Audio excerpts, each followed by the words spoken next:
video. Everyone will be on mute. And Derek, our speaker, will be taking questions during and after his talks. So please enter your questions into the Q&A box either at the top or the bottom of your screen. So let me introduce tonight's speaker, Derek Godwin, is that correct? Derek is an extension statewide watershed management faculty in the Department of Biological and Ecological Engineering. He specializes in education and research related to minimizing impacts of urban and agricultural land use practices on surface water quality, such as implementation of green infrastructure, low impact development, riparian enhancements, and stream restoration practices.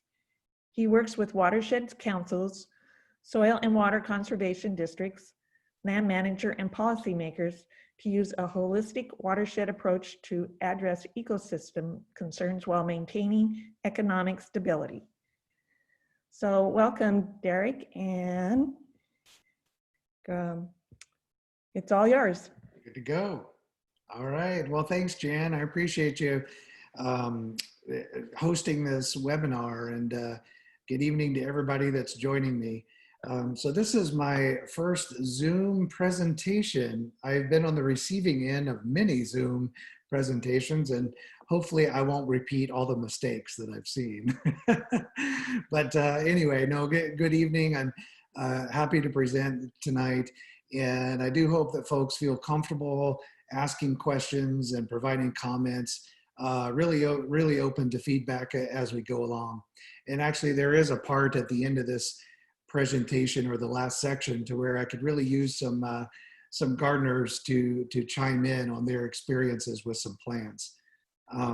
So I'll give you my opening screen. I'll share this, and Jan will be managing the questions that come in and any kind of the feedback that you have, and she'll let me know.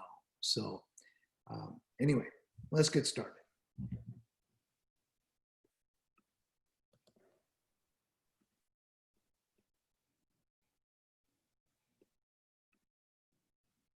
All right, so I hope you can see that, right?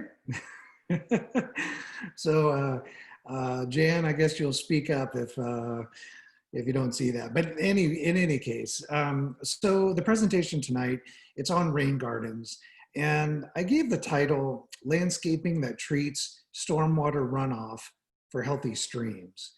And a few of my friends and I, we created this presentation as well as the Oregon Rain Garden Guide. I believe you'll either already have that link to the guide, or we'll have that at some point during this presentation from Jan. But we created this a number of years ago, about 10 plus years ago. And really the idea was that a lot of cities and some counties were trying to address stormwater runoff and treatment. It was really part of their regulations that they had. And some of them were just trying to be ahead of the time. And we decided that we would try to get homeowners or folks that wanted to do this on a voluntary basis, get them interested in building some rain gardens and teach them about how they can do this and how they can do it in a way that looks really nice for their home garden or public spaces or other spaces.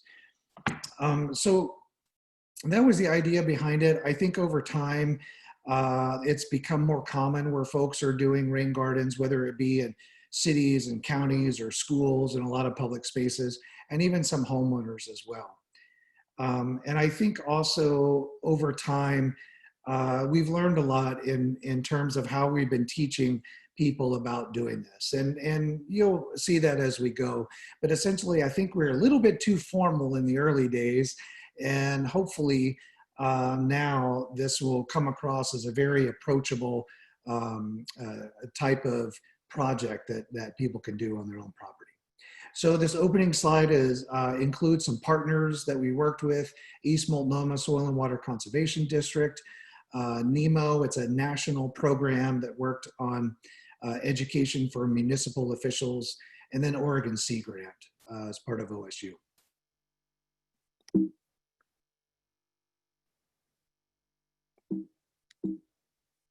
Okay, let's see.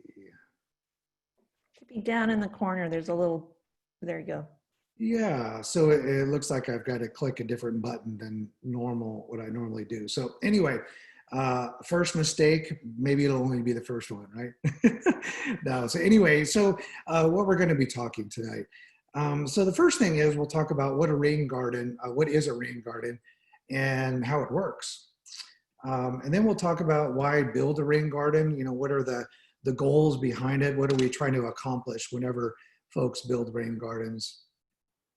And then I'm going to go over the design components, how to design them, installing, choosing plants, and then ultimately maintaining rain gardens. And those are the main components. If you're interested in more of the details, one of the things that I told Jen is that I would be happy and actually feel much more comfortable meeting you in person. And if folks want to do a rain garden project or something within your neighborhood, I'd be happy to come out and chat with you and really kind of provide some advice in that. So anyway, that's what we're going to cover tonight over the next hour or so. And I'm also going to pause a little bit more than I usually do since I can't see you. I'm going to pause a little bit more in case there are questions as we go, any kind of feedback or comments.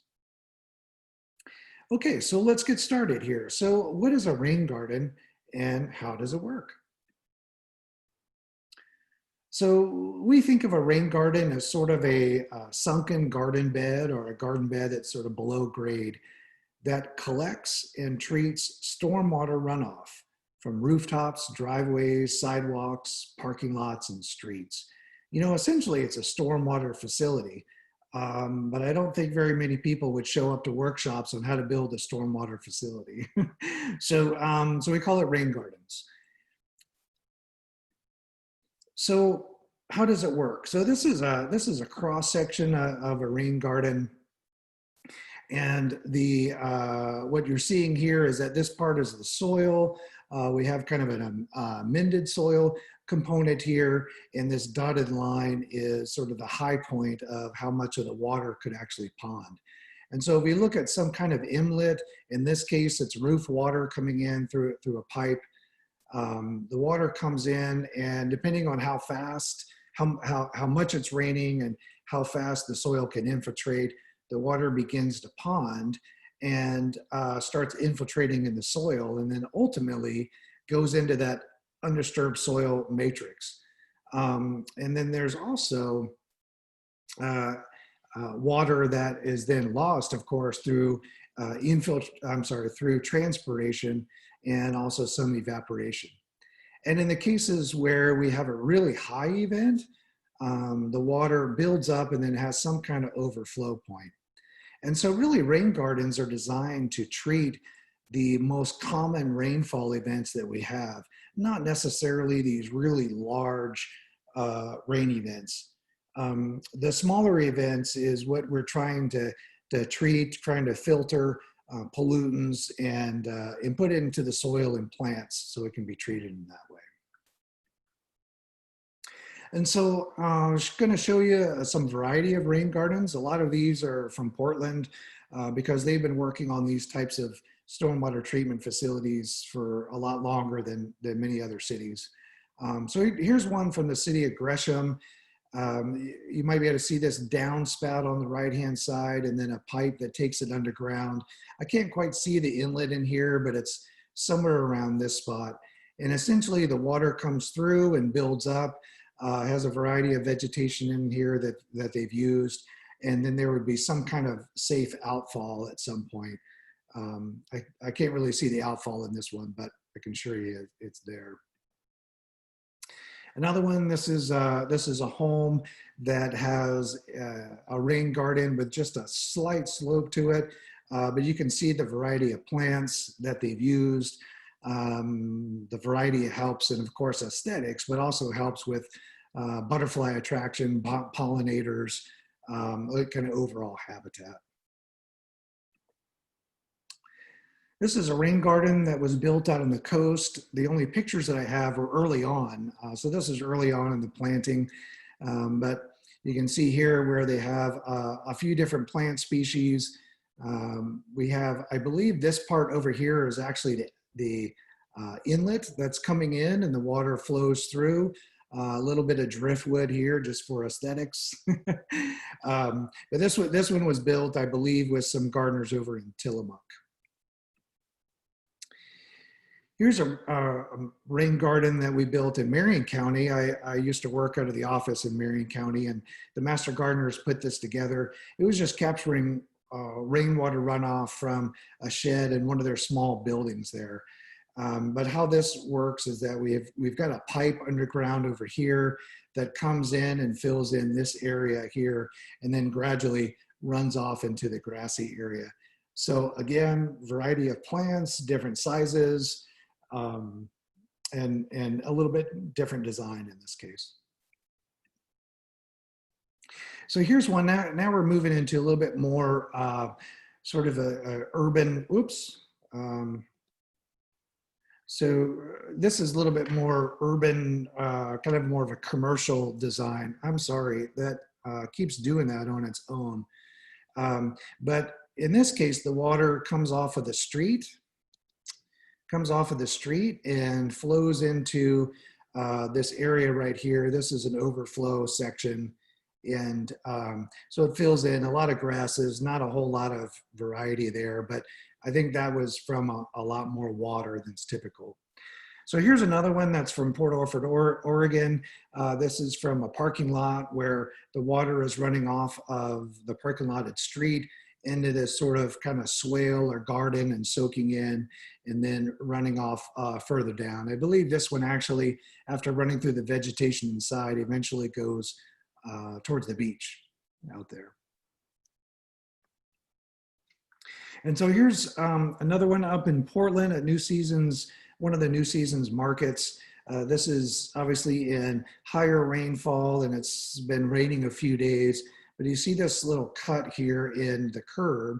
And so water from the parking lot here, as well as other places around, water comes in and of course builds up a little bit and kind of soaks into the ground there and then eventually runs off.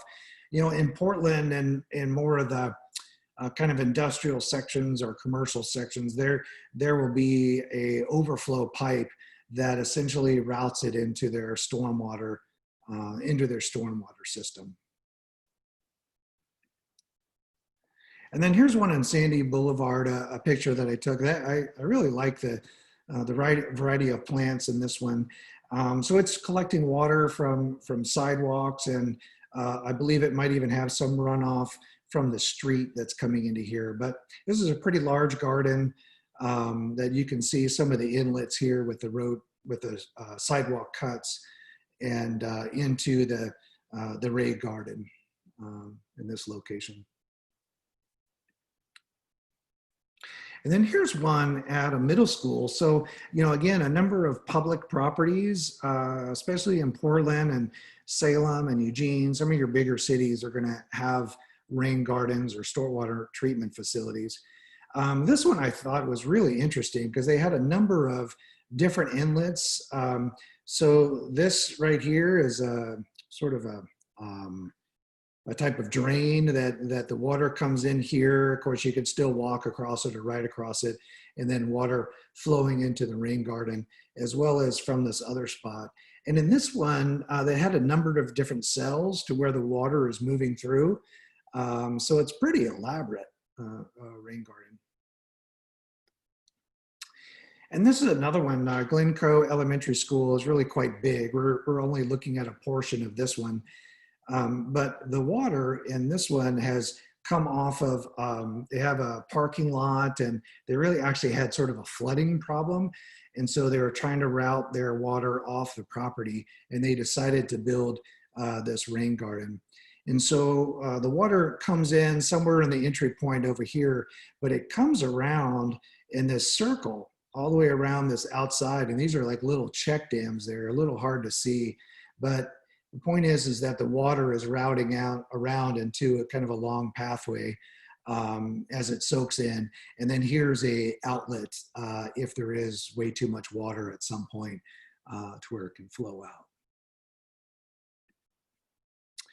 Okay, so the summary here, your first test question. So is this a rain garden? So I'm hoping that you say no. So essentially, so this is a wetland. And at a lot of folks that have attended our presentations because of the name rain garden, a lot of folks attend because they're thinking of a wet spot or a wetland or some area within their property or area that they know of that they would like to plant plants, put in different kinds of plants and essentially use that as sort of a runoff type of facility. So the point that we're making here is that in a stormwater treatment facility where we're actually taking runoff from rooftops and parking lots and driveways and so forth, we don't want to be putting that water just directly into a wetland. We want to have some kind of treatment first. And that's where the rain gardens come in. Now, with that said, though, if you are attending the presentation because you have a particularly wet spot on your property or you do have a wetland and you're wondering what to do with it, hang in there, because even though this design and components of this presentation are for a different type of treatment facility, there are some recommendations for plants and for how you could basically manage that area. We just wouldn't recommend that you're sending additional runoff into those areas without some kind of treatment prior to the water coming into there. So let me know if you do have some other situations that that you're trying to deal with, and I would be happy to answer those as we go. So there's one question here from Steve, and he said that while I understand the point in protecting the rivers and streams from pollutants, to what extent do these pollute the soil and perhaps the aquifers? Do the plants mitigate that pollution? So if we're talking about, so I guess the short answer is it depends. And really the longer answer is it depends on the situation and actually where the runoff is coming from. So larger cities are, well, actually all cities have stormwater permits to some extent. Now the larger ones have much more stringent permits in order to treat their runoff. And with those permits, they have to have specific designs. They have to say how they're going to manage that runoff. And in those cases, the water is actually moved into these facilities to where essentially they're diluted, and the pollutants that are coming in are essentially pretty small, pretty low amounts in comparison to the area that they're draining from. And so they don't necessarily pollute the soil or actually get down to the aquifers, because as you'll see here in a few minutes, there are some protections to keep it from getting to the aquifers. Now, that being said, there's some cases where you may have an industrial site or heavy oils or some kind of places where you just can't use a rain garden. It's just not the appropriate treatment facility. So for the most part, these are excellent examples of how you can treat this water that's moving through in these kind of natural environments, but they're not for every location. So hopefully that makes sense. And Steve, if you have some more questions as we go along, feel free to chime in there. Okay, so we'll move to the next part. So why would you build a rain garden? So there are a few different reasons why we're talking about rain gardens and why to build them. And I think for one, especially for home gardeners, essentially is you like to garden, and you realize the value of having a wide variety of native plants and how that supports wildlife. And so you're looking at all the places on your property and you're saying, well, let's make use of that and let's have some kind of plan or some kind of basically landscaping that can be as positive for the environment as possible. So that's one reason. The second one is it actually does provide water quality treatment. And of course, it relates to the whole watershed, but it also relates to the groundwater supplies. So it's having some kind of treatment before the water is moving through soils into the groundwater aquifer. It also protects the surface water. So surface water runoff entering into these rain gardens and essentially either reducing that runoff from reaching the streams or filtering it to some capacity. And then, ultimately that's helping support our fisheries, wildlife, and recreation. And then also the other component, and this is oftentimes a major reason, is it helps decrease flooding. Treating stormwater or essentially slowing it down from running directly into streams and rivers can have a major impact on flooding. So let's look at kind of the traditional way of neighborhoods and building and how water has been managed over the years or historically. So essentially, as we receive precipitation, the goal of traditional water management has been routing that water off of the site as quick as possible. So in this picture graphic, we're showing water hitting the rooftop, hitting the driveway, and in this case, it doesn't have an underground pipe, and so it hits to the edge of the street and then moves off of the street from there. Goes along the side of the street in essentially a sort of a kind of a floodway or a routing on the surface, and then ultimately goes into some kind of storm drain that keeps the streets from flooding. And that storm drain goes directly into some kind of water body, whether it be a stream, river, lake, ocean, wetland, whatever. That's been the traditional way that we've built cities for many years. And so I believe that scientists have realized that this is not very good for the environment. And so we've talked about what are some of the problems behind that, and have done a variety of research as to what problems that causes. And so another way to look at this is we have a graph here and flow rate on the vertical axis. So this would be like, think of this as stream flow, how much water is flowing in the stream. And then on the horizontal axis, time. So let's say we have a mostly forested or vegetated type watershed, few different land uses, but predominantly vegetated. And there's some kind of rain event. And so what happens whenever that rain event hits on this kind of surface, your stream flow would gradually increase with a rainfall event, and then hit a peak and then slowly decrease. Whereas if you convert that or a lot of that property within the watershed to impervious surfaces that water is going to run off, then your stream flow takes quite it responds quite a bit differently. And essentially, for one thing, it responds quicker. So you have, from this kind of rainfall event, for one, you have more water coming in a shorter amount of time. And so you have a higher peak flow within that stream or river. The other thing that I mentioned is that it arrives faster. So your peak flows could be occurring much sooner than what was there historically. And then the other component that is often overlooked is the base flow. What does that stream or water body look like after the water has left? And that's your groundwater flows. And so if you think about it, urban streams with a lot of runoff, they tend to be very flashy, real high flows, and then they go down to very low flows or could be down to zero flow. So I'll show you some pictures of some of these effects.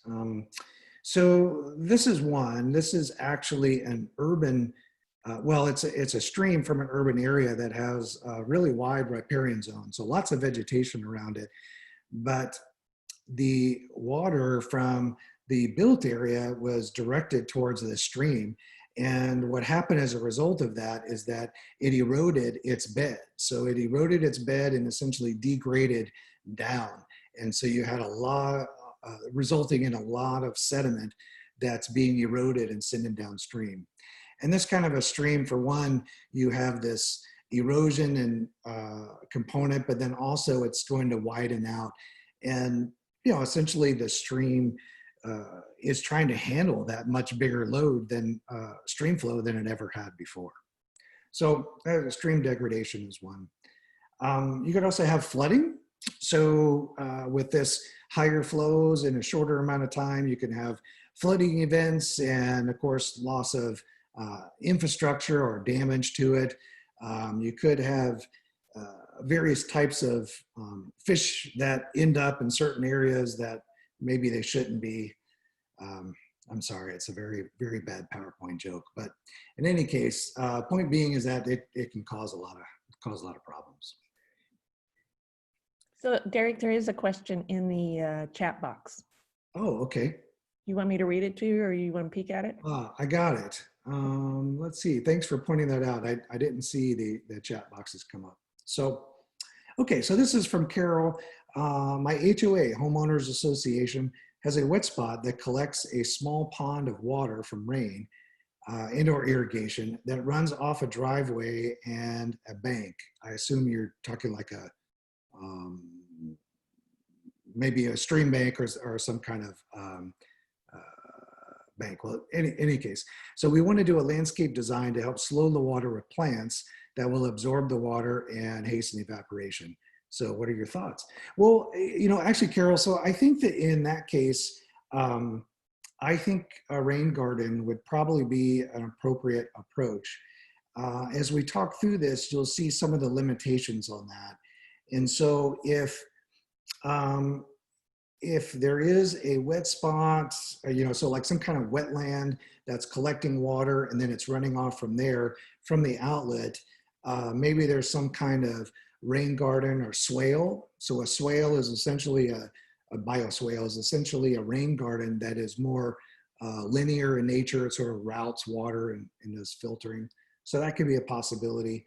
And there's a few other designs. So I would say let's look at the presentation, and if I don't cover that, then let's come back to it, because there should be some designs or something that would work in that situation, if I understand correctly. The other part is that whenever you have a wet spot, a wetland, or small pond, there are a number of types of vegetation that you can plant in there that essentially their genetics, how they survive, they do well in those kind of environments, and that's also part of the approach, is putting some plants that could help with those situations. So anyway, so Jan, let me know if we don't answer that in more detail, and we can come back to your specific situation. Sure. Okay, so if you imagine, so this is a parking lot in the Marion County, actually the Marion County Extension Office, whenever we used to work there.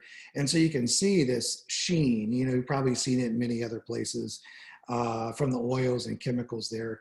So if you think back to that traditional way of taking water that's directly coming off of these surfaces and putting it in a pipe and sending it to a river or stream, there's really no filtering. There's really not much dilution.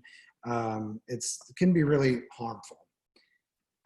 And so with that, from these stormwater pollutants, whether it be something like this or from some other situation, you could have suspended sediments and solids that move into the stream or water body, nutrients, nitrogen, phosphorus, and a whole host of others, as well as metals.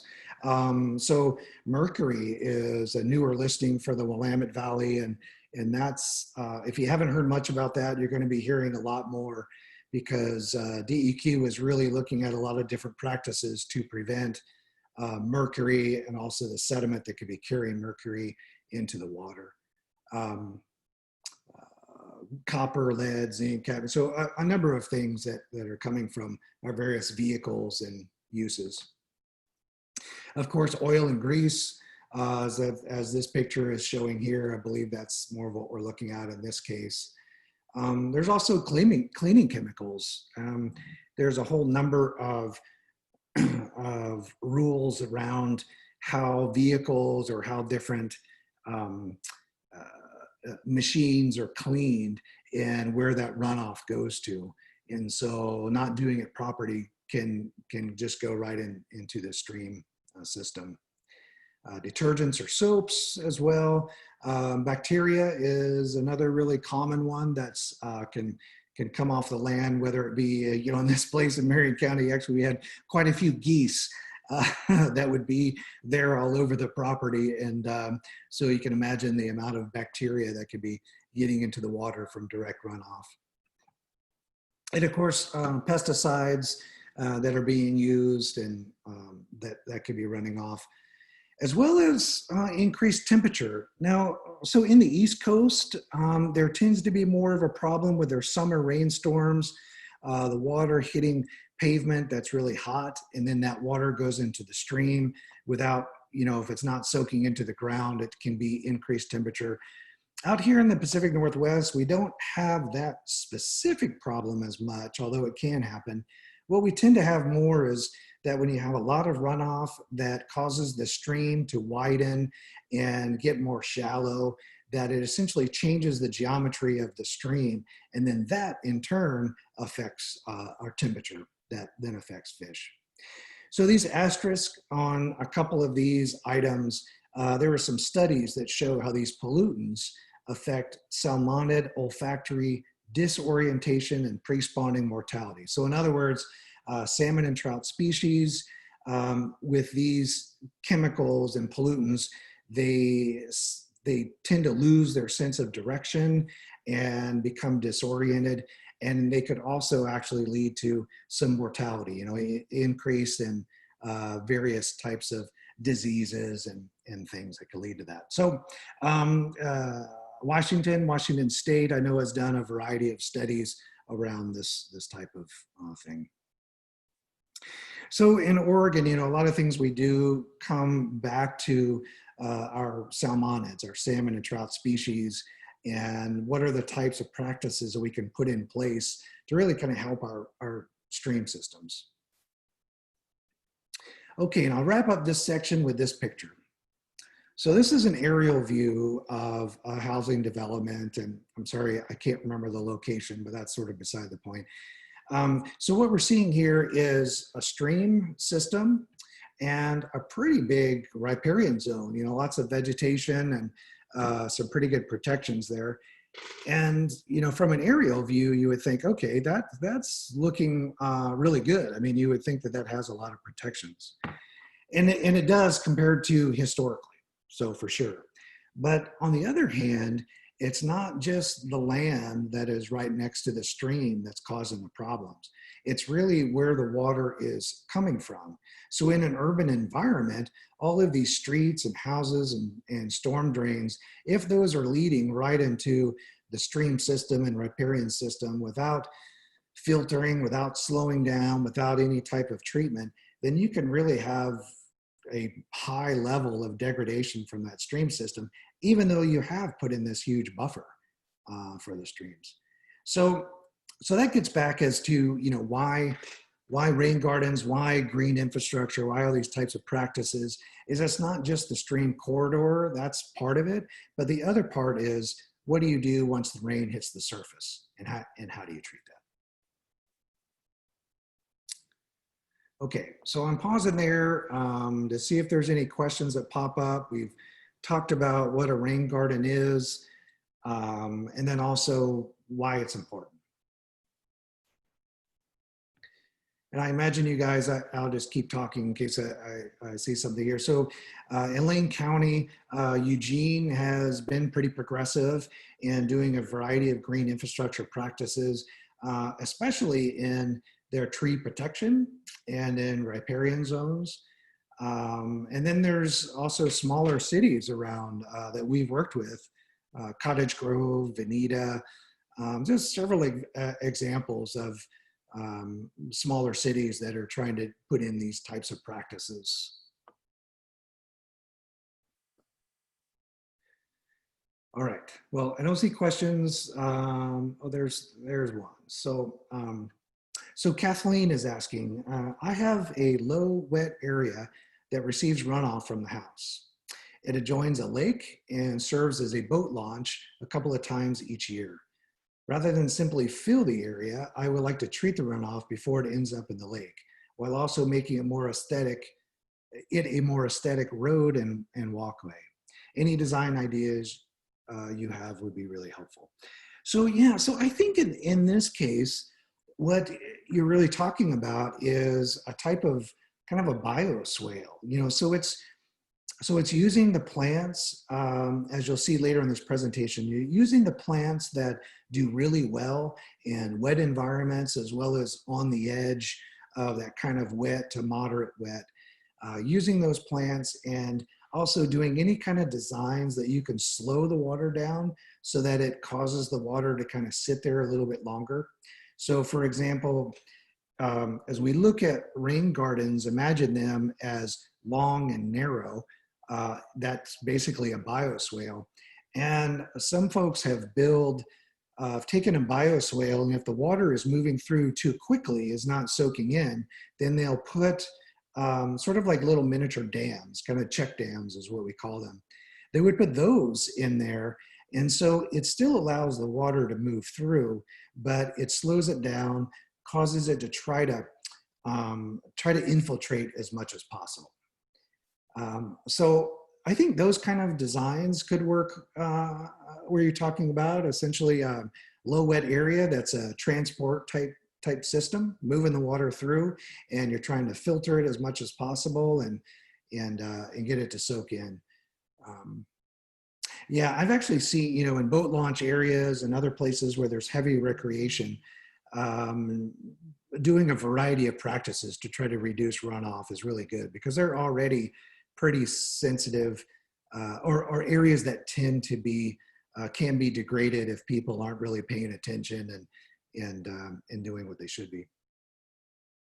So we got a couple more here. So Laura said, have you ever seen someone build more than one rain garden at their home so that water from their downspouts drain water to them?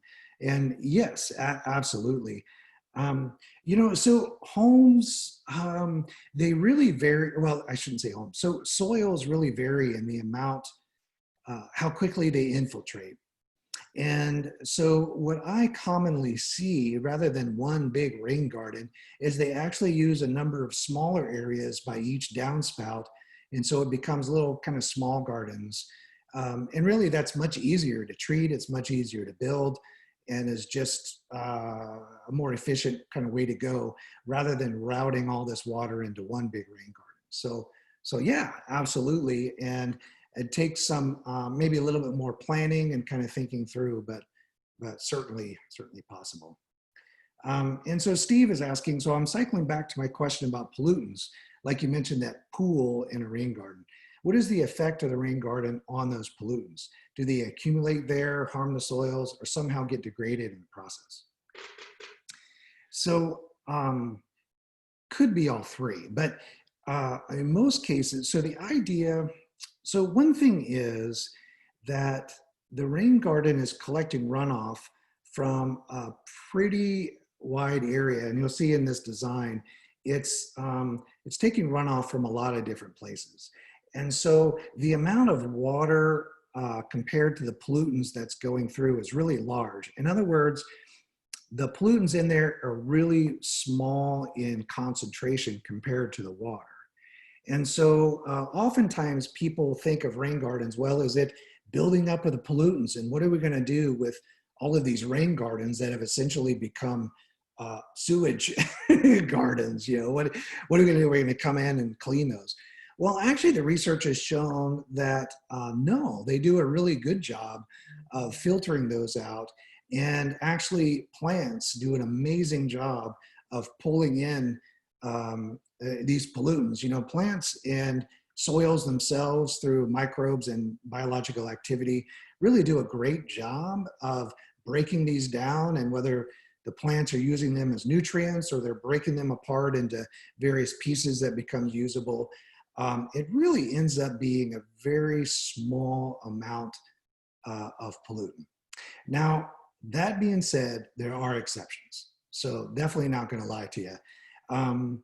There's some cases where, well, for one, that you just wouldn't build a rain garden, or like maybe there's heavy oils or industry, or maybe you build a rain garden, but you use liners. So there are cases like one is a Navy yard in Baltimore, Maryland. I believe I saw pictures where it's a very industrial park, but they've used liners and they've essentially slowed down the water, filtered out the pollutants, and it becomes rain gardens in the sense that they're slowing the watering down and doing some filtering, but they also come back and pull out those sands and also replace them. So it's definitely much more maintenance and just a different way of treating that. So there are situations where you can design around them, and really it becomes a matter of, is this the most cost-effective approach?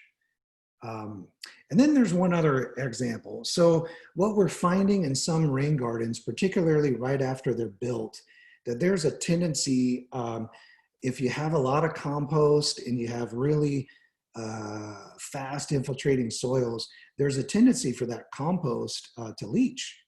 And so in some cases, especially early on, we're seeing rain gardens and bioswales have a little bit of higher phosphorus and some other kind of nutrients moving through. So what's happening now is that the bigger cities like Portland and Seattle and Tacoma and various entities, they're testing a variety of soil mixtures in order to decrease that or possibly eliminate it.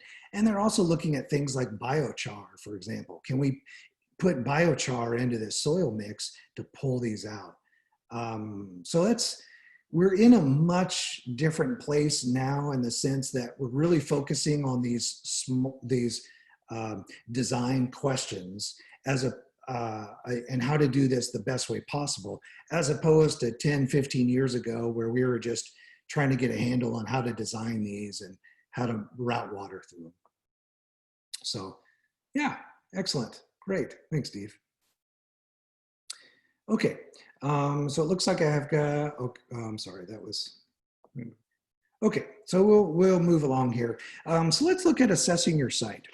So, the first thing to do, again, this is looking at a home. I'm not quite sure your situation. It kind of applies in various places, but these examples are homes. And so what you would look at is, if you think about it from a plan view, is you have to understand where the water flows. And so you start breaking apart your property into sections. And in this case, what we're looking at is we've got a driveway that slopes. Let's just say this is east, make it simple. There's no north, south, east, west on here. But let's say the driveway is sloping to the east and that's where water is running off. You also have maybe a garage that has a roof there and it splits. So part of it goes to one side, part of it goes to the other side. And these are downspouts, those little blue circles. Same with your house, looking at the way that it slopes, you're figuring out what surface area ends up going to that particular downspout, or in some cases like a shed where there's probably none, that it's just flowing off of there. So where does the water flow? You're also looking at your property and slopes and so forth. And so as I mentioned, these are downspouts that you're getting an idea of, of where the water is flowing.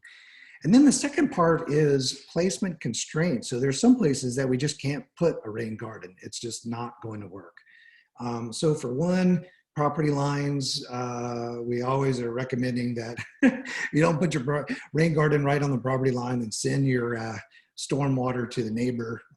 Not good, but there are general kind of setbacks from property lines that most cities and counties have, usually like a 5 feet or more type of setback. but also foundations, basements, roads, sidewalks, retaining walls. You know, we don't want to be building up water right next to these.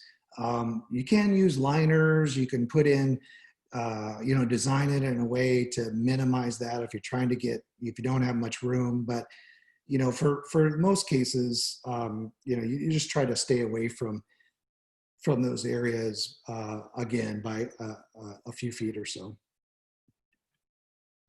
And tree roots. So we wouldn't be putting rain gardens in under the drip line of trees, because that can also damage the tree that's already there. So the next thing is slope guidelines. So this is a particularly big deal in Portland. And of course, we've got some spots in Salem and, you know, around the outskirts of Eugene and, you know, so forth. So slope, you really want to pay attention to, because any type of slope, you could be getting some erosion. So we look at slope measurements to determine where the water is moving, and also making sure that we don't have it too steep to where you have surface runoff that becomes erosion.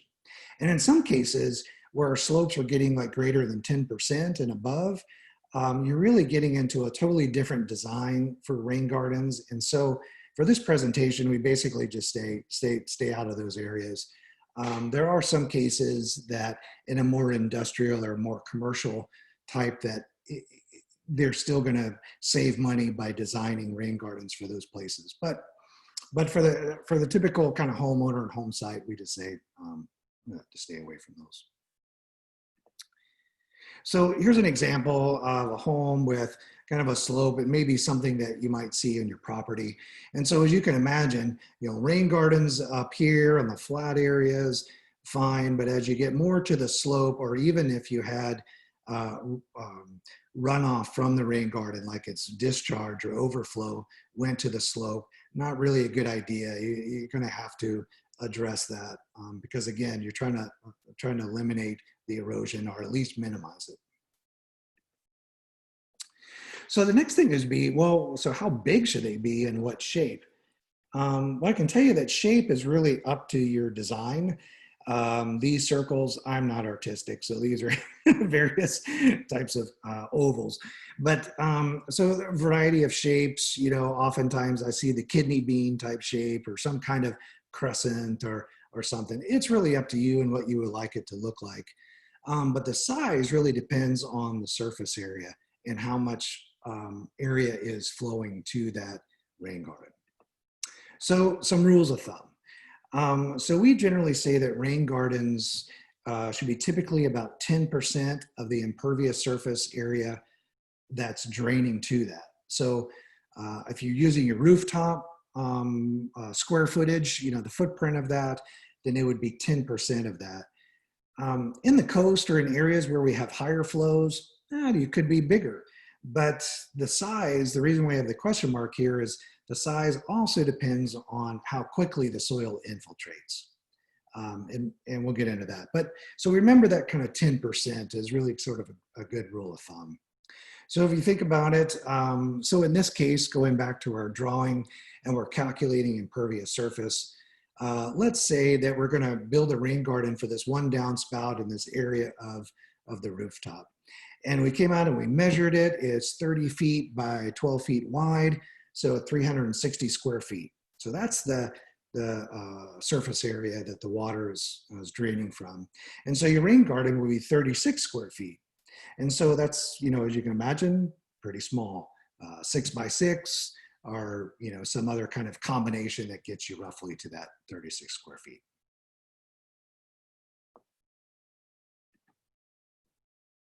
Okay.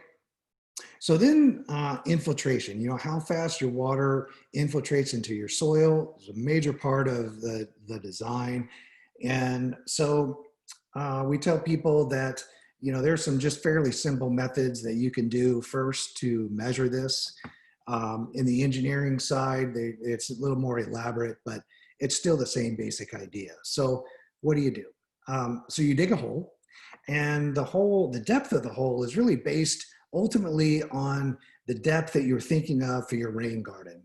So, you know, oftentimes we tell people that, you often don't need this really deep rain garden. So maybe 6 inches or 9 inches may be good. In some cases where you have a bigger rain garden or you're draining a lot bigger place, maybe 12, certainly not more than 24 inches. That is a pretty deep rain garden if you're going that deep. So anyway, so you dig a hole. You dig a hole and you fill it with water. You measure the depth, that depth. So, say like 12 inches or 9 inches or whatever. You record the time and that depth. And then after the water drain or the time it takes for the water drains, then you use that to get your inches per hour. All right. So let's say you dug a hole that's 12 inches deep and it drained in 12 hours. Well, that's 1 inch per hour. And then, oftentimes we're doing this in the summer or the spring or the fall, not in the dead of winter. And so we tell people to do it a few more times and use the slowest rate, because really we want to try to mimic that wintertime high rainfall condition, so that you have a really good idea of how fast this thing is going to drain. So this kind of thing, as you can imagine, in Lane County and other parts of the valley, there's a lot of clay. And so you want to be doing some infiltration tests first, because I can guarantee that a lot of folks have places that have a fair amount of clay, and it just may not drain. or it may not drain fast enough that, in order to build a rain garden. So some drainage rates that we just kind of give you some guidelines on. If you're getting less than a 1/2 inch per hour, or basically, that's 12 inches in 24 hours. You dug a 12-inch hole, you filled it with water, and it doesn't drain in a day, probably not a good idea to do a rain garden. You actually could do one, but it's going to cost a lot more, and bringing in soils and liners and all kinds of things that it just really doesn't make sense in my mind for a home garden example. So 1/2 inch to 1 inch, that's getting, that's still kind of fairly slow, certainly doable. Maybe you want to make the rain garden a little bit deeper just to be careful. But if you're getting up to 2 inches per hour and greater, then, really that's very good. And so kind of a 6-inch deep or something rain garden will probably work really well for you. Okay, and then the next part is, these are gardens, right? And so what do you do about soils and soil amendments? Well, several cities have soil mixes that they use for, again, their commercial applications. I generally tell people that, if you're gonna get soil, if you're not using your native soil and you're bringing in something else, then you really want that silt loam, sandy loam, something like that. That's going to drain pretty well, but still has some silt and clay in it, because that's also helping hold on to nutrients. And also compost. Compost is great for helping get the plant started. It does well. It also does well for mulch. So a lot of good positive things that come from compost. Some people don't put it in at all, and that's fine too. I think it's really more a matter of what you need to give plants a good start, and make sure that your infiltration rate is good enough for your garden. Okay, and then a couple of things to keep in mind, and this came back to a question earlier. You don't want to be putting in rain gardens when you're only a couple of feet above bedrock, because essentially the water is going to soak down in, and it's going to be hitting that confining layer too quickly. And you could end up basically creating this wetland or ponding area that you think has good enough infiltration, but lo and behold, in the wintertime, you've created this wetland. The other thing is that if you have a high water table, this happens a lot in the valley, where you have these perched water tables that you dig down a couple of feet, and there's water in the wintertime. So in your infiltration test, also keep in mind to check it in the wintertime, dig down and see where that water table is. Okay, so moving into this next part on installation. So I imagine, I don't want to make this seem too difficult. It's essentially you're building a garden that is kind of a sunken garden bed. A couple of things to think about, because you may be digging down in places and getting deeper than what would just be a regular garden. So if you're doing a rain garden where you're disconnecting downspouts, moving other, kind of readjusting your drainage, good idea to call your planning department, let them know what you're thinking of doing, and ask them if there's any permits that you need, or are there any kind of restrictions. Some places may have stormwater utilities, and again, sort of same thing. Check in with them. Most of these bigger cities will know what rain gardens are, and they'll be able to talk you through this. The big thing that they're concerned about is, what are you going to do with the overflow? So let's say you've got a 50-year, 100-year storm event. Where is that water going to go? That's really what they're concerned about. Are you sending that to your neighbor? Are you sending it on a steep slope? Is it going out to the road? That's where a lot of the permits come in. I mean, I'm sorry, not so much permits, but that's where a lot of the risk comes in, is what's happening with that water. As I mentioned, ask for a permit. And this is also in plumbing changes. I'm not quite sure if you're really getting into that, but anytime you're changing buried pipes that are already there, again, talk to them about a permit if any of that is needed. And then finally, 811, so give them a call, have them come out and mark the cable lines, electric lines, all of those things, just to make sure that you're not digging up something that you shouldn't be. Okay, and then in sequence, as you can imagine, kind of with any garden, you've got the size in mind, you've got the location. Well, then you start delineating it. Here's a couple of examples, from using a hose to rope to paint that degrades, but just something that helps you with your marking. And then you go digging. I mean, a lot of these rain gardens are smaller, where you have a few people or one person, you can get at it and possibly get it done. But in some cases, it's really nice to have a backhoe or some other piece of equipment to help. This was in the Bay City one, where they had access to a backhoe, and it was a pretty good sized site. So it was nice, made it go a lot faster. But the key here, though, is that you need to keep the equipment out of the rain garden. A lot of mistakes have been made from people that have never built these before, that they just don't understand compaction. And so protecting them, staying out. And then also mistakes have been made where somebody starts building a rain garden, they don't get finished, and then it rains. And that rain on bare surface can cause soil to dislodge. Before you know it, you've got this rain garden that is all clogged up, and it's not going to infiltrate like it originally designed. So keep it covered if that's going to be, if it's going to take you some time to get it built. Okay, here's an example of the one in Bay City, and they're using lines for slope. So you need to figure out, where the water is going to move to in your rain garden, and also how deep to dig, where the berm is going to go to hold on to any kind of water during high flow events. And so we're showing just some lines and these little cheap line levels here that could be used. Most of the cases, rain gardens are not so big that you have to survey it. So these are probably do pretty well.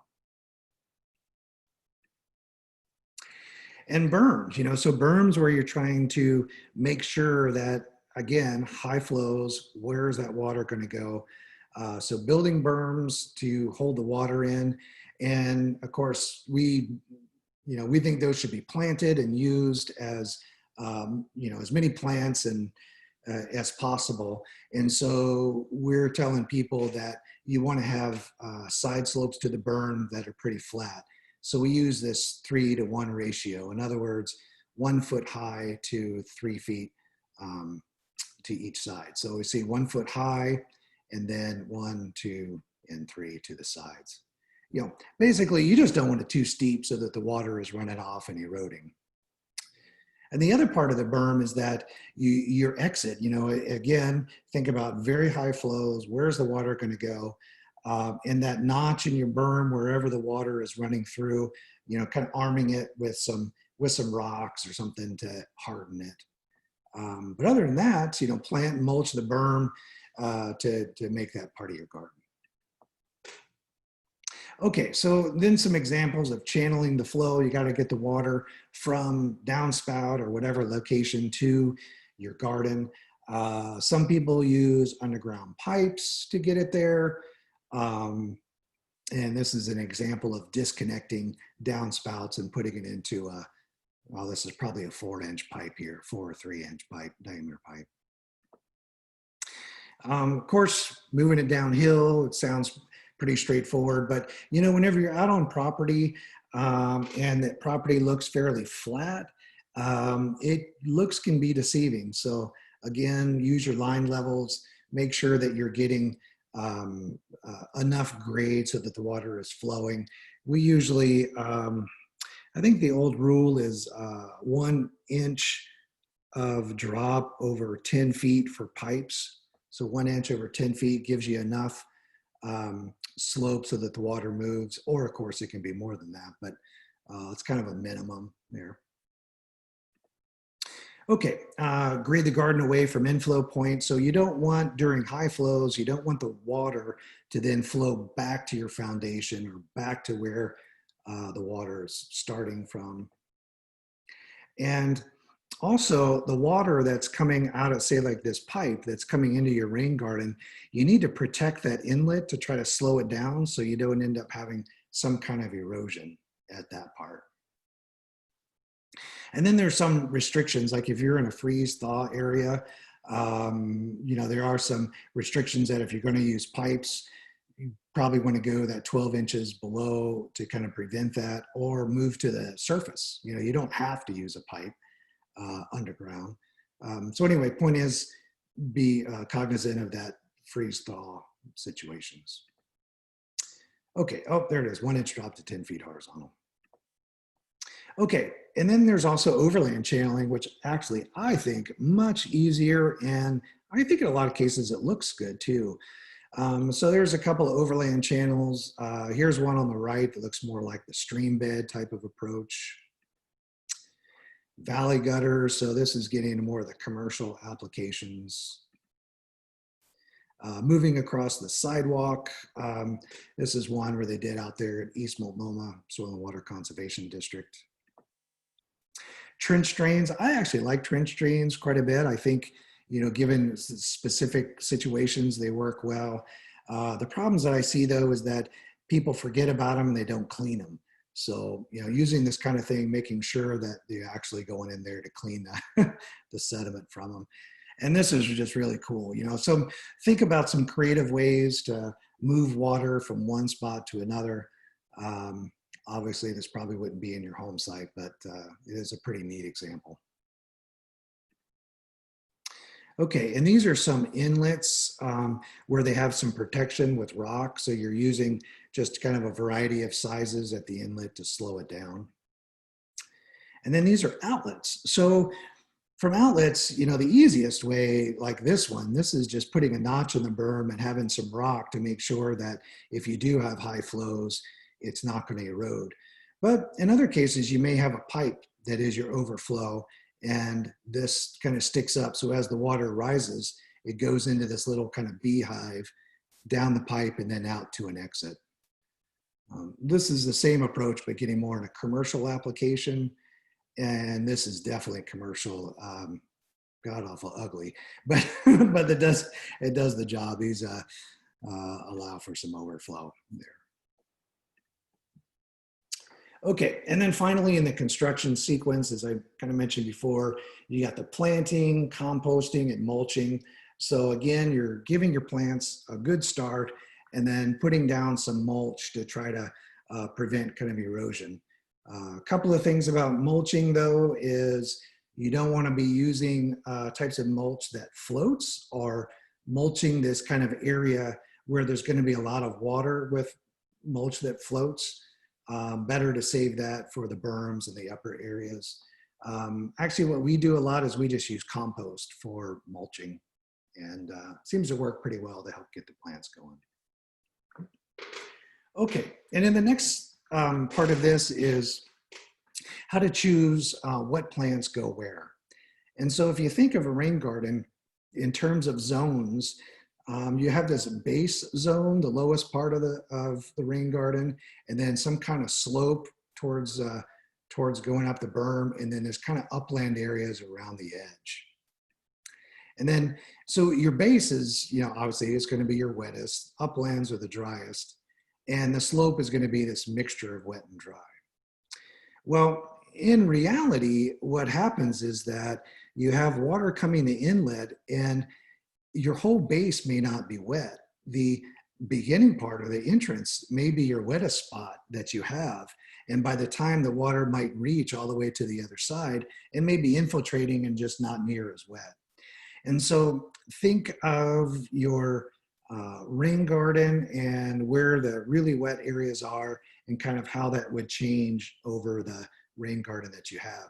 And the other thing is that move plants. I do that all the time. It seems like I put plants in and then end up moving them based on the conditions. Okay, so we like to say moist, mesic, and dry. So your moist is going to be where the water's coming in and the most and draining. Notice that it's not a wetland because it is meant to drain. So we call them moist. And then the mesic is that in between. And then of course the dry or the upper areas.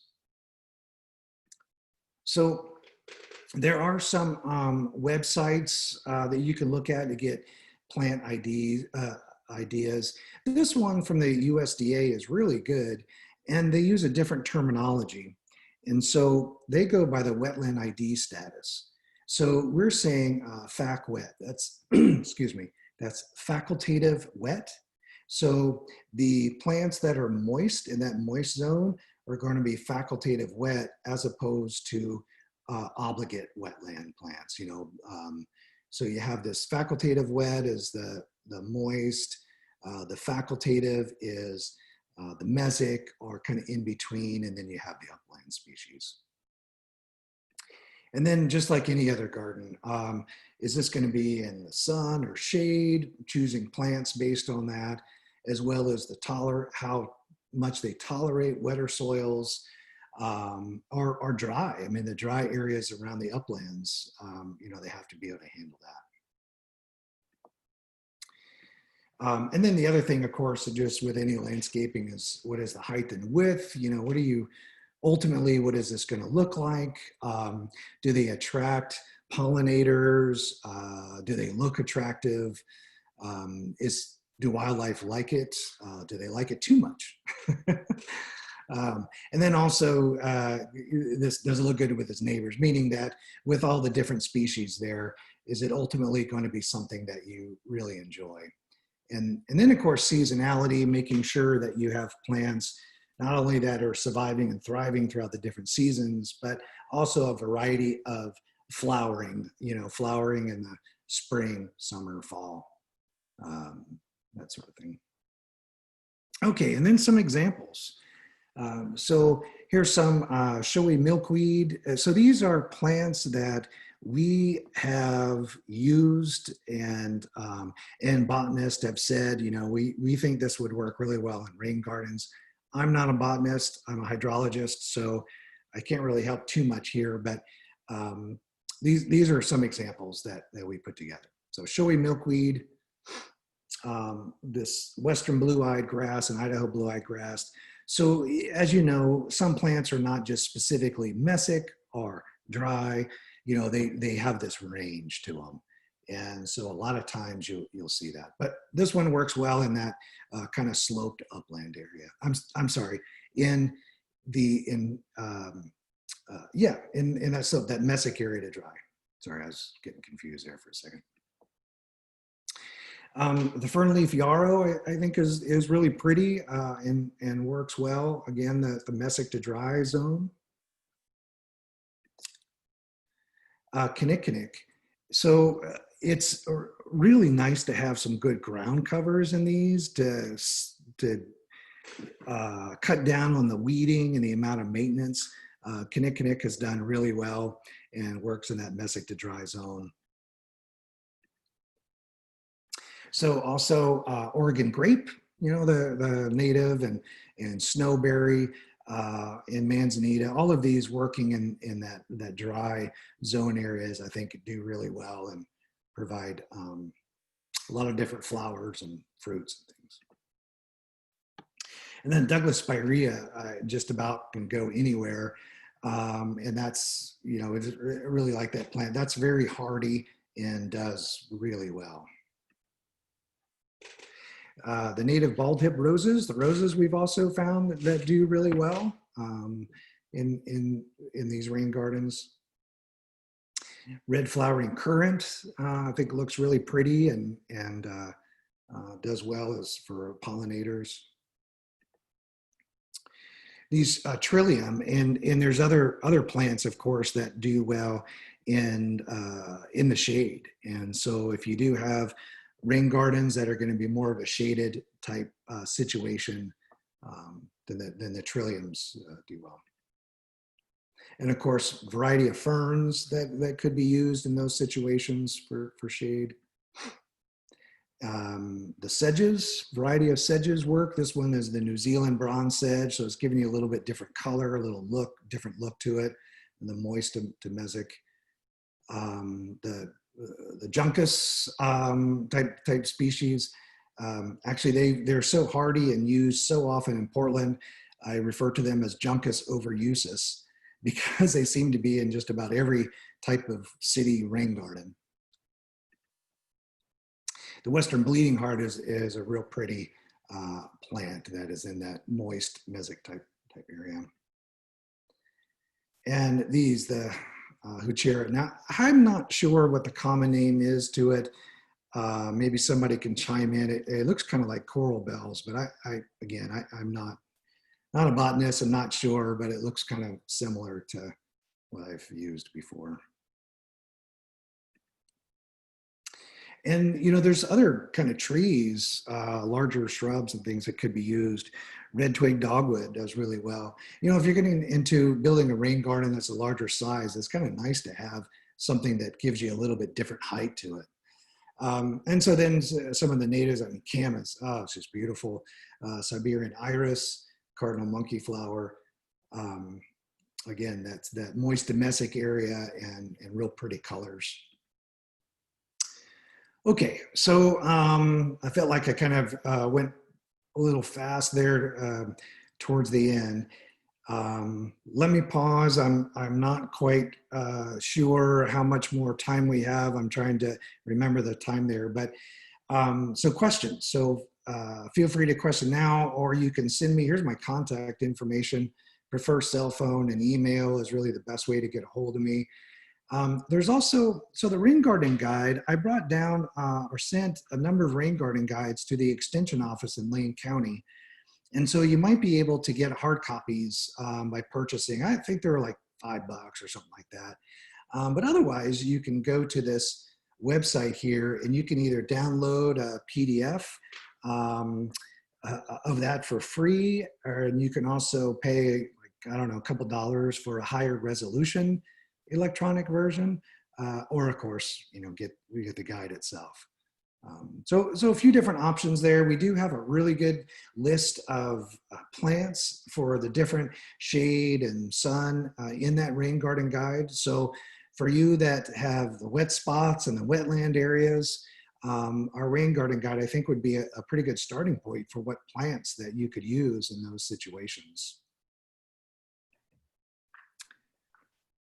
Okay, so I'm gonna pause here. Let's see, I'll check my chat. Jan, I didn't know if you had, oh, okay, thanks for putting those on there. There's a few different websites that I gave. Oh, good, all right, so the chair is coral bells, all right.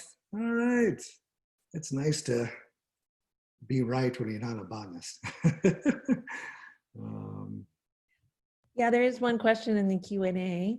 Oh, just a nice presentation, thanks. Oh, thanks, Steve. Yeah, I appreciate it. Yeah, you know, so I really hope that this gives you an idea of some things you can do. I hope that it doesn't cause you to think it's too complicated or way too many restrictions. That really wasn't the intent. And so feel free to reach out to me. I would love to get involved in a project and kind of help. I think it's really, really fun. I like getting my hands dirty and help with some designs and get together with gardeners that love plants and like to do this sort of thing. Okay, any other questions? Okay, well, thanks, Derek. And there's a couple of thank yous in the Q&A, but yes, I'm in the chat box too. So Yeah, thanks. It's very weird not seeing people. So anyway, I hope you enjoyed the presentation, and hopefully there's a few nuggets in there that that's helpful for you.